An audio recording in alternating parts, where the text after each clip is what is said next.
Retirement. That's what we're all aiming at, right? But exactly what does that mean?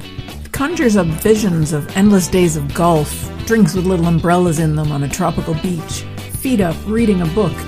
Is that what it's all about? I don't think so. Life would get pretty dull after a while without anything meaningful to do, don't you think?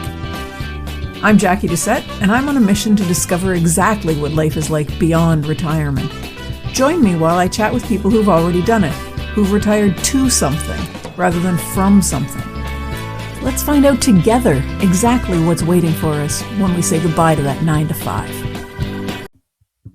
Hi everyone, welcome to another episode of Beyond Retirement. I'm your host, Jacquie Doucette, and today I'm excited to be joined by Andrew Motiwalla.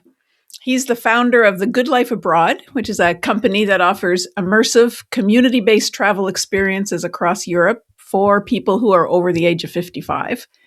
He's been involved in the travel industry for over 30 years, first experiencing living abroad when he was in the Peace Corps as a volunteer. Andrew, thanks for joining me today. Thanks for having me, Jacquie. So you've spent over 30 years in the travel industry. What made you decide to make it a career instead of just, or make it a kind of a way of life instead of just a career? Yeah, I think it comes down to who I am fundamentally. I think of myself as a perpetually curious person who loves learning. And for me, travel is just a really fun way of learning. I also have a passion for cultures and anthropology. I was an anthropology double major in undergraduate. And it actually started in college when I studied abroad in South America. And I fell in love with this idea of learning firsthand about unique cultures. And I thought, how can I keep doing this? The world is such a beautiful, big place, and there's so much to learn. Learning about traditions and cultures and languages and music, it all fascinated me. And so maybe being in the travel industry has been a way to fund my lifelong learning and adventure. That's amazing. When you were in the Peace Corps, what was that like? What was your experience with travel in that kind of a situation? Yeah, I will admit, I did it for pretty selfish reasons at first. I applied because I thought, ooh, it's another way to travel. And I didn't really understand what international development was all about. And fortunately, the Peace Corps has a really good training program. And so that training program gave us technical skills, cross-cultural skills, different sort of important skills for doing this kind of work, because you're actually doing work with you're paired with a local government agency in the country that you're sent to. However, what I learned a lot about was being deeply embedded in a community. I mean, I was in the middle of nowhere in Honduras for 2 years. There was no buses that went to our town. We rode on a truck to get out there. And so you're really with a community, and it was about 500 people. And what you learn is that it's a completely different experience than if I were to visit that community for a day or two or a week or two. Being there for a couple of years opened my eyes. And that, I think, was maybe the seed behind The Good Life Abroad, which was, as you know, I worked in the travel industry, and a lot of a week here, 2 weeks there, 3 weeks there. But I found that something about being in a place for a longer period of time gets you into a different level of understanding. And if that's interesting to you, I think spending more time in a place is necessary to get to that level of understanding. I think so too. And that's something that I found. I've done a lot of traveling, but until I retired, I wasn't able to spend any time. So you get stuck on a resort and you see what the tourists see, and that's not anything like what it's really like to live in a place. And the chance to go and stay like you're offering for an extended period is it's such an amazing way to get to know what life is really all about. Yep, absolutely. Absolutely. So for people 55 and over, you offer these, I don't want to say excursions, these opportunities. What do people generally feel when they're coming back from something like that? Yeah. um, most of our programs are all a minimum of a 1 month stay, and some people stay for 2 or 3 months, and they might combine it to be a month in one city and a month in another city. But it's at a minimum a month, and so what they normally feel. It's funny because going in, people think a month in one place seems like a long time. And what I hear from many people come out, that wasn't enough time. I was just getting getting into it. I feel like what happens with a lot of our travelers is that first week they still go back into tourist mode because that's what we know. That's what we're trained on. Like, I gotta see it all. I gotta pack it in. The best meals, and it's like, whoa, whoa, whoa! You live here now. Slow down. And so the first week is kind of a blur. Then they start to realize they can't keep this pace up for a whole month. So then they start to slow down. And then by week 3, they actually find like routines of like maybe doing yoga at the local studio or Pilates, a local cafe. Week 4, they're starting to discover, oh, there's cool cultural events happening at the university or the local cultural institutions. And by that point, they're now starting to make some friends because they're being consistent in certain places and then people recognize them. And then it's like, oh, but I got to go now. It's been a month. And it's like, no, if I had another month, I would go to the next level of it all. And so that's normally what a lot of people find. But that's a lot. I won't speak for everyone, but the one thing everyone has in common is that was a different experience than what I was used to, right? That was different and it was better because I was deeper, right? And different people take different things away from those experiences. Sometimes it's very personal. Some people going back to explore their cultural heritage. Some people wanting to live for a couple of months because they want to do language immersion as well as live in this place. So different people have their own personal agendas as well, which is really cool. And right now you're focusing on countries in Europe. Is there a reason why you picked just Europe? Yeah, we're a relatively young program. And I thought Europe is an easy place to start. We can start out operationally getting good quality apartments because we provide people kind of nice upscale apartments in all of these cities. And they have to be of a certain standard, and they all have to be more or less the same standard because people are living sort of in the same neighborhood. They're going back and forth to each other's places. They're comparing. And so we found in Europe, operationally, it was a really good place for us to start. We could find these apartments, safety and security. Again, we're not a tour. People are living in their own apartments. They're doing their own thing, but we have local staff support, but we're not picking you up in a bus and driving you places. So we wanted to go to places where older travelers could feel safe, secure, confident. I can do this on my own. Of course, we're there if there's a problem. And also where there wouldn't be much of a language issue because a lot of people may not speak the local language. So now, that said, the obvious question is, are you going to expand beyond Europe? And I think the answer is yes, that's coming. But right now, we're focused on picking a lot of the low-hanging fruit across Europe and getting really good at offering these types of month-long experiences. And then we can probably branch out from there. Awesome. So now that I've asked the questions that were on the top of my head after I perused your website, let's step back a little bit. And can you give us an overview of what the whole program is about? Sure. The Good Life Abroad is created to answer the question or answer the pain point of, I've always wanted to live abroad, but I haven't because of X, Y, and Z reason. I don't know the language. What happens if I get sick or hospitalized? What happens if I get lonely? And there's a lot of questions that are reasons people don't follow their dream of living abroad. And so we thought, how could we solve that? And we came upon this formula, which said, provide really good vetted apartments that are suitable for people 55 and older. What do I mean by that? I mean like walk-in showers. I think we've all had the experience in a European hotel room where it's like this little room, you go to the bathroom and you can't turn around in the shower, or you sit on the toilet and you hit your head on the sink. We said, no, okay, if it's a month, anyone can do that for a few days in a hotel room. But if it's a month, we need to make sure this is vetted, that this is like, you're able to cook, you're going to be comfortable. And so you have your apartment. Then you have your local support. we call them a community manager because we see it as a community of people that we're hosting. Our community manager is there to organize some activities and events throughout a month. It's a light sprinkling, but those serve as touch points for the community to come together and friendships to form.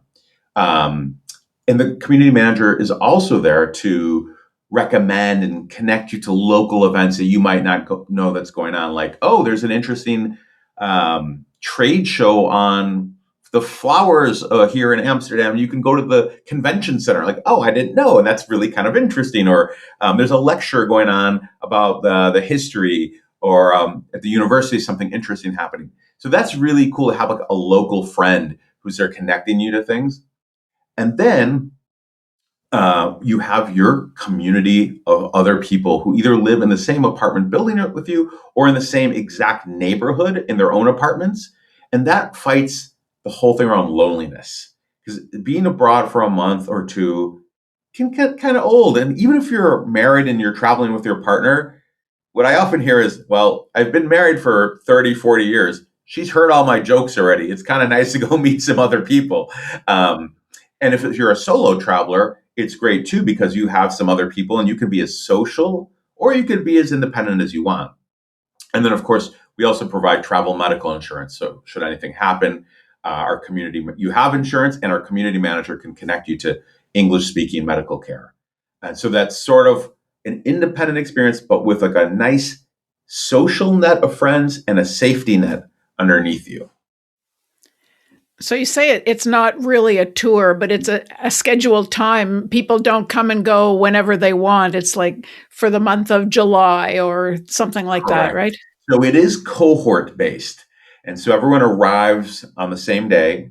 And the next day, we typically do some basic orientation, things to empower you to live like a local in that city. So how to take the public transportation. Is it a card? Is it an app? Is it a coins? And we actually take a ride together. So you kind of learn, oh, this is how the routes work. How can I navigate this on my own?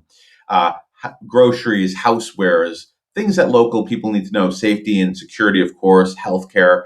And so you have that. And then usually 3 times a week, we have community activities where we come together. And you're right, it's a scheduled set of activities. And it's usually just a couple of hours, like a nice lunch, maybe a cooking class, maybe a architectural walking tour or something. And they're completely optional.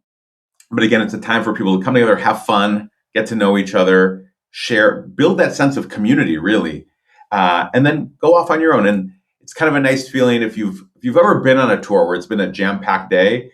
You come to the Good Life Abroad and you do an activity. It's like maybe a nice lunch, 2 or 3 hours. The wine is flowing, and then you're like, oh, I'm done. I don't have to get back on the bus. I can go take a nap now. And that's a really good feeling versus like, oh, we have 4 more hours of visits we need to do.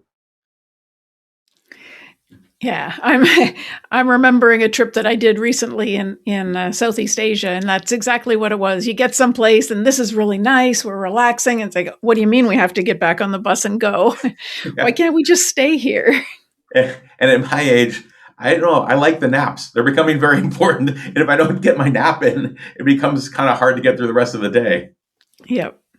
So you mentioned people with partners or singles. Are they combined on the same trip, or are there groups for singles? And yeah, they are combined, and all of our programs are welcoming to everyone, singles or couples. And what's really beautiful is that because we frame it as a community and it's a community experience, we have a community manager. Everyone's very intentional about welcoming everyone in and including the singles, and the singles also connect with each other. That said, we do have certain sessions that we designate for solo travelers only. And because we can't guarantee how many solo travelers will be in a group, on average, it's about 30%. But averages are averages, and the specific group you're in, we don't know. Will it be 10%? Will it be 50%? So we said, for those who really want to be with other solo travelers, we have these solo traveler sessions, and you're guaranteed that it will be all solo travelers. And it's nice because in those programs, everyone lives in the same building. So you can go out at night, you can go have fun till late, and you can walk back, and you're all going back to the same destination, and you all kind of get back to your building. Have you found that there are certain types of people for whom this sort of activity works better than for others? Yeah, what we found, the thing that links all of our travelers, especially the ones that are happiest, is there's a level of intellectual curiosity. That's, I think, really what it is. Most of our people are very well traveled. They've done many tours. They've done many cruises. They may have done a lot of independent travel.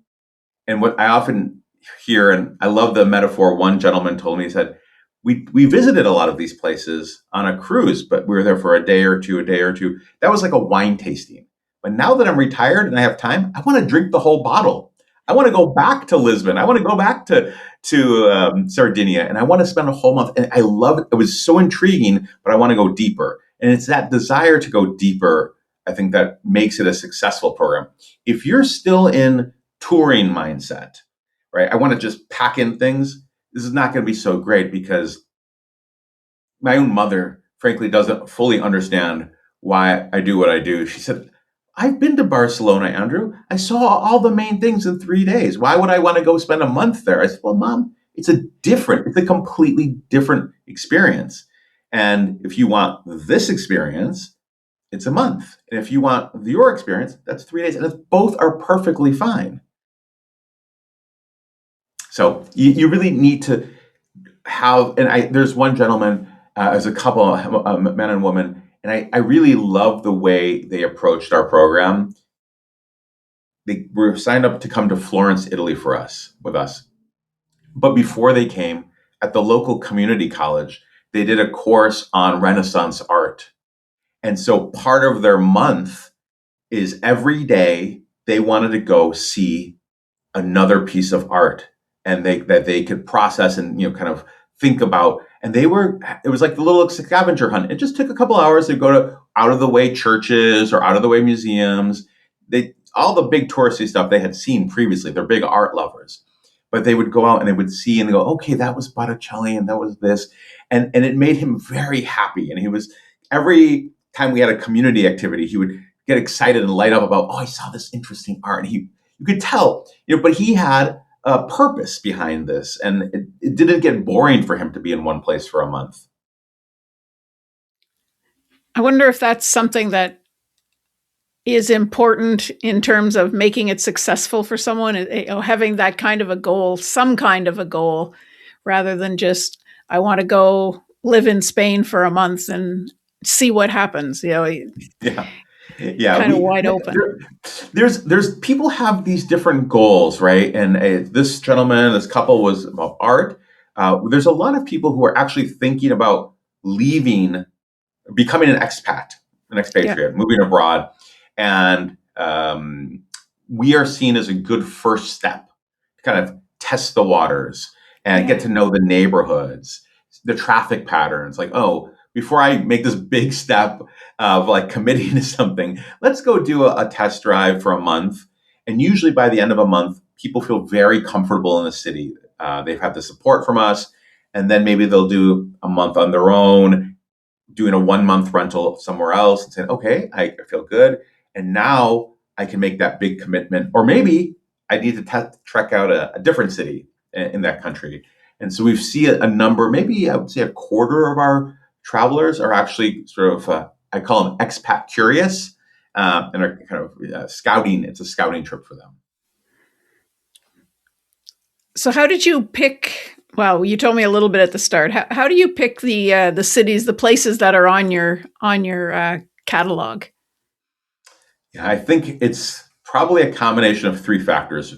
One is, where can we provide that high quality housing at a reasonable price, that with good standards that are appropriate for our audience? Then, of course, there's sort of, where do our travelers want to go? And I think the other sort of these are kind of science, and then there's sort of the art.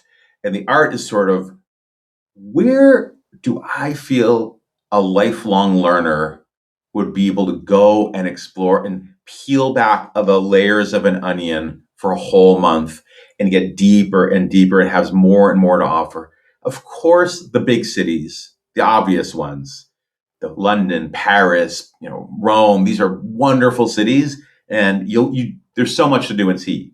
But there's a lot of smaller cities that have a lot to offer. I think about Split, Croatia, for example. I mean, it's on the surface, yes, it's beautiful. I understand why cruise boats go there and why tourists visit. But if you stay for longer and you peel back the onion, the culture and the warmth of the people in Croatia is amazing. And they really bring you into their homes, into their lives, and they're passionate about their country. And I've learned more about water polo from hanging out in Split, because that is a passion for many people there. I've learned this little game that they play in the water. It really does reveal itself to you over time. And I think those kind of places, or Sardinia, of course, beautiful beaches, beautiful culture, but it's a blue zone, and you can't really understand why it's a blue zone until you spent a little bit of time there. So even the smaller places that have a lot to offer, I think, are great destinations for the good life abroad. Of course, as long as those two other dimensions also click. So you've mentioned a few places. I was going to suggest Split, actually. What places are on the catalog right now? Where do you go most often? Well, we're biggest Florence and Florence, Italy, Sardinia in Italy. We're also going to be in Rome, and we're going to be expanding in Italy next week. We're recording this now at the end of January, about 3/4 of the way through January. So soon there'll be some more Italian destinations. We're big in Spain. We're in Barcelona and Madrid, as you would expect, but we're also in Valencia, and we're in Sevilla, and we'll be going to another city in Spain very soon, in Andalusia. So you can see a little bit of a pattern of the big cities, and then the smaller towns that happen to have warm weather in the winter months. Because the beautiful thing for people who are retired is we can be a little bit like Goldilocks. Can't be too hot, can't be too cold. We want it just right. And we have the time and ability to go make that happen for us. So there's that as well. And just for my curiosity, do you have very much in the United Kingdom? Not a great deal yet. We currently have a program in London and a program in Edinburgh. And we hope to be expanding within the United Kingdom, at least one more destination in 2026. Nice. So when people are finished with their tours, what are the most common things that you hear, other than, hey, this wasn't long enough, I need to go back? Yeah. Very clearly, there's one of our alumni who just sticks with me so clearly. And he said, I've waited my whole life for this to exist, because this is how I want to travel. And now this is what I'm going to do. This is it. I'm going to do this until I'm physically not able to do it. And him and his wife have now done, I think, 4 or 5 programs with us. But I hear this a lot of people saying, I'm done with the tours. I did them for many, many years. And I did them because I didn't have a lot of time. We had 1 or 2 or maybe 3 weeks of holiday, and we wanted to see things, or wanted to take the kids to expose them to a lot of things. But now that they have the time, this is sort of becomes it for them. And I think that is very validating for me, that we can offer something that really fills a gap for some people. They don't want to do it completely on their own. They like the support. They like a little bit of structure, and they really like the community. And so that's very beautiful. The other thing I hear a lot is, I didn't realize when I booked with you that the community would become so important, and I would love that aspect of it so much at the end. Right? I came on because I want to see Barcelona. I want to see Lisbon, and I want to go have this experience. And yes, I heard what you said about there being a community and there's other people, and that seemed kind of nice. But what I often hear is, I didn't realize those people are my tribe. I found my tribe. And I think this is something, I mean, you'd probably talk about a lot, is in retirement, your identity shifts, right? You're no longer, I'm an accountant. I don't work as an accountant anymore. I'm not the parent at the PTA. My kids are grown up and I'm not involved in the school anymore. I'm not even maybe a neighbor in my neighborhood because I've now moved away. I've downsized and moved to somewhere else. So who am I? Who's my community? Maybe there's a faith group or something that stays consistent. But what we often find with our travelers, the people who want to go spend a whole month or two somewhere, these people deeply value cultural immersion.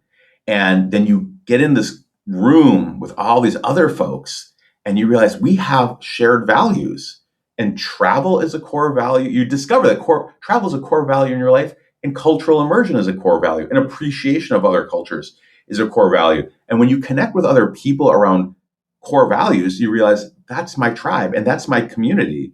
And we see it time and time again where they stay connected. We create WhatsApp communities when we run the programs, but that WhatsApp group stays for years. And I'm on some of them still, and I see them saying, "Oh, did you see the Good Life Abroad just launched a new program in Portugal, in Porto? Who's going?" And they're like, "Oh, let's try to meet up." And that's beautiful. And they visit each other, of course, when they get back home. And I think that's not just beautiful, but what that does, not to get too esoteric here, but it extends the feeling of joy. The joy happens during the program, but the joy then continues afterwards, and we're filling their lives with more joy. And to me, that's really important. It is, especially when you retired, because there are so many things that have changed and a lot of people are feeling that their life is kind of empty now, and putting something else in it is an important part. One of the very first people that I talked to in the first year of my podcast was doing this kind of, slow travel. Mm-hmm. But they weren't doing it with an organized group. They just picked a place, found an Airbnb that they figured they could afford, and they rented for a month. And while they're there, they figure out where the next place is going to be. And they just, pick up their suitcases and move on to the next spot. And I think that's a fabulous way to spend your time if you can do that and find places that are comfortable to live in. Yeah, exactly.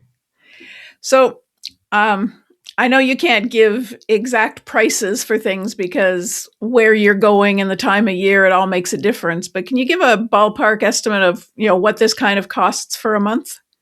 Yeah. As you said, it varies on, do you want a 1-bedroom apartment? Do you want a 2-bedroom apartment? Do you want to go to London, which is an extremely expensive city? Or do you want to go to Split, Croatia, for example? It's a little less expensive. But I would say kind of the starting range for a month is about $5,000, $5,500 for one person. Of course, if you're splitting the apartment between more people, let's say you and a friend, or you and a couple, and you wanted a 2-bedroom, 2-bath apartment, of course, the price goes down because it's one apartment that's being shared. But think of it as a $5,500 program, which does not include airfare, but it includes your community manager, your staff, and these schedule of activities that we put on. And they're very nice activities. It's more than just when I say like a lunch, but it could be an example in Lisbon. They actually go to Sintra. They meet at the train station. They take the train out. Sintra's a beautiful, almost a fairy tale, like little sit town with like these castles everywhere. We have lunch there and we learn a little bit about the city. We don't do a full tour of the castles because that's more of a tourist activity. And if you wanted to do it, but now you realize, I could just hop on the train. I can go here. These other activities like the happy hour, as we do in Barcelona, they do one I really love. In Spain, vermouth is a big drink. They're really into it. And so we do a vermouth making workshop. They sample some vermouths, and then you make your own mixtures of vermouths. And you could take it. It's a little souvenir that you take. But along the way, they're drinking, they're with friends, they're laughing, they're making mistakes, they're making weird potions. But you're learning about the culture, through its drink. You're having experiences with friends, which is fun. And you're having a few drinks, which is kind of fun too. Or things like the cooking class. Those tend to be like 3-hour-long experiences where you're, making a meal together. Again, it's sort of this kind of funny and tasty experience, or a walking tour. So it's about 3 activities per week, and then a big farewell party at the end. Wow. It's not a bad price. A whole month at a place. You've got your apartment. You've got, all the things going on. Yeah, at first sometimes people say, "Oh, that seems expensive, somewhere between $5,000 and $6,000, let's say." And then I always ask, "Well, how much do you pay for a nice hotel room in Europe?"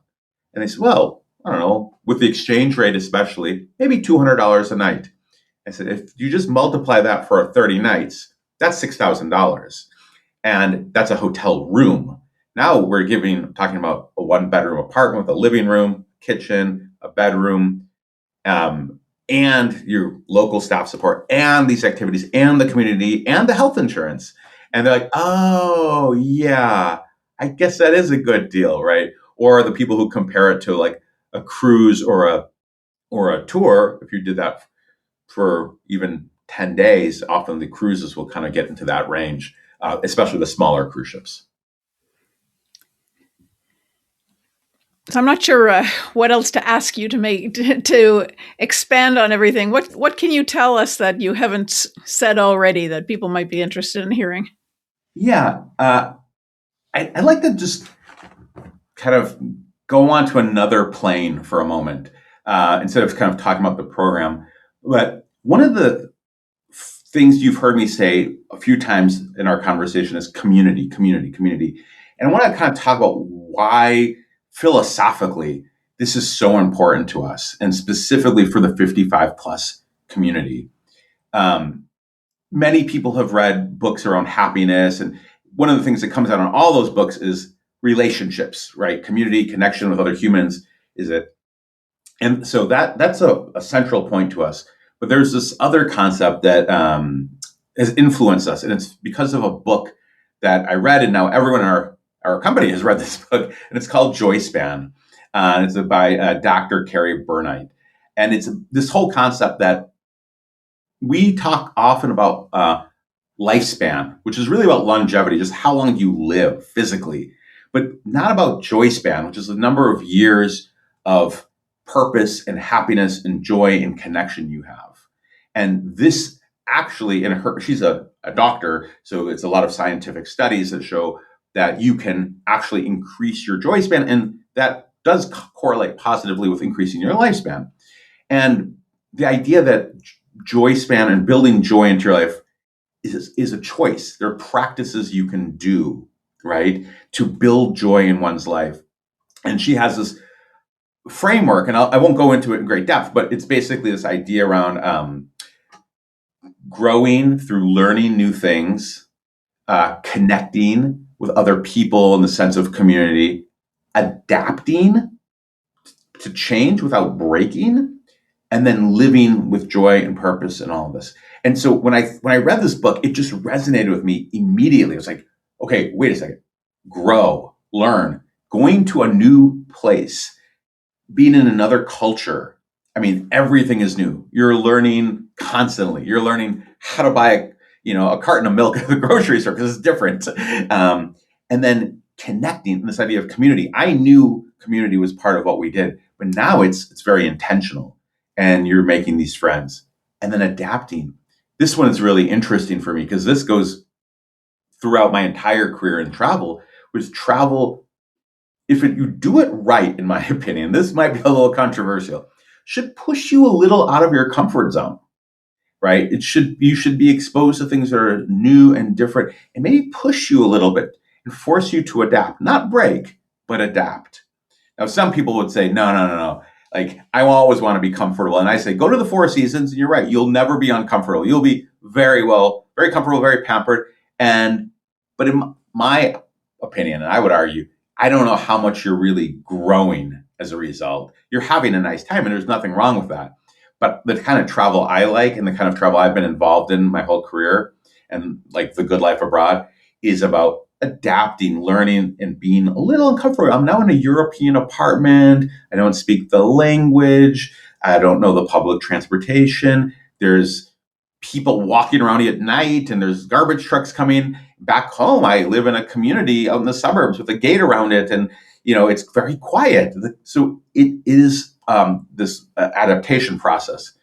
And then, if you add these things up, what I find beautiful about the program is because you've done these things, you've learned, you've adapted, you've connected, you come away from a month in some European town and you have new confidence. You just did this. You pushed yourselves and you did it. And you leave, and instead of getting older and feeling more afraid and like kind of things closing in on you, the world is actually expanding out for you. And you like, if I did it here, I could do it somewhere else. And you have this confidence and you're living with some purpose. And I think it expands joy. So I love the program because on a philosophical level, it does something very beautiful for people in our age range when it often feels like the world is actually getting smaller. And my own parents they're aging now. They're quite aged and they cannot travel, but they have found these things actually back home, which is, I'm not saying that everyone has to travel to increase their joy. For my own parents, moving into a 55 plus community has been wonderful for them. They're learning the activities, the community. I've never seen them happier in the past 15 years than being in the community. And I think that, yeah, like you said, that's the key, is the community part. It can be wherever you happen to be, but you've got to take that first step and go outside your comfort zone a little bit if you want it to expand. Exactly. Yeah. So, Andrew, where can people find you if they want to talk to you about the Good Life Abroad? Very easy. If you just put into the search engine, The Good Life Abroad will pop up. I'm sort of all over the website. If you send an email to the address on our website, it can get to me. Just say, I saw Andrew. I got a question. And I'm very accessible to people. Obviously, I have a whole staff of people that can offer details about the programs and details about apartments and prices and dates and all the logistical stuff. But if you'd like to get in touch with me, it's very easy. My email address is also out there. It's andrew@thegoodlifeabroad.com. Awesome. And one other thing, when people are interested in booking one of these experiences, how far in advance do they have to book it? Yeah, it's a very good question. We find that most people are booking 9 months in advance, 9 months to a year. That said, there's probably 25% of the people that are booked in a shorter period of time, but you can't wait too long because we are leasing apartments on your behalf. We're actually subleasing an apartment to you on your behalf. And these property management companies that we work with, the inventory is always in flux, and usually by 3 months before the start date, we have to be done with all the leasing and arrangements and whatnot. And so it's at that point we just close the programs. Okay. So when they go on your website, the things that are open are because there's still spots available. It'll be closed, obviously. Exactly. If it's Exactly. They'll just disappear once they're not available. Yeah. Okay. Yeah. So in the email that Elaine sent me when we were chatting about having you on the show, she gave me a code that people could use, which was kind of nice. Yes. I don't know exactly which code she gave you, but I believe it's the name of your podcast. Yeah. And Beyond Retirement. Beyond Retirement. And so when people, if they decide to book a program with us, you go to our website, thegoodlifeabroad.com. Click book now. You'll see all the different locations and you can sort by apartment size and date and et cetera, et cetera. But as you get into the booking process, it'll ask you for a referral code. Basically, who are you referred by? And in this case, they can put in the referral code of Beyond Retirement and they'll save $50 per person. Awesome. Thank you very much. That's exciting. It's always nice to get a little bit of a discount when you're booking a travel. Yeah, actually, I don't remember if it was $100 per person or 50. I think you and Elaine probably have worked that out. But you can put in the show notes whatever the correct amount is. But there's definitely a discount to listeners of Beyond Retirement. Awesome. Thank you so much. I've really enjoyed talking with you. I think the idea of slow travel, of a community immersion is a fabulous way to learn about a place and way to enrich your life. And I think that what you're doing is amazing. Thank you, Jackie. And I feel the same way. I feel like retirement is actually this amazing opportunity, and you are giving people the tools and the ways to think about retirement that are going to help them make it the greatest stage of their life. And that's what I'm trying to do myself. And so I appreciate what you're doing. Awesome. Together we can make it, help everybody make their life better. I love it. I love it. Let's do it. Thanks very much. Thanks, Jackie. And that's it for this episode of Beyond Retirement. Thank you so much for hanging out with me. I hope you enjoyed it. Are you ready to start rocking your retirement? Head on over to www.beyondretirement.ca/rocking it and sign up to plan out your own roadmap for retirement. Don't wait till it's too late.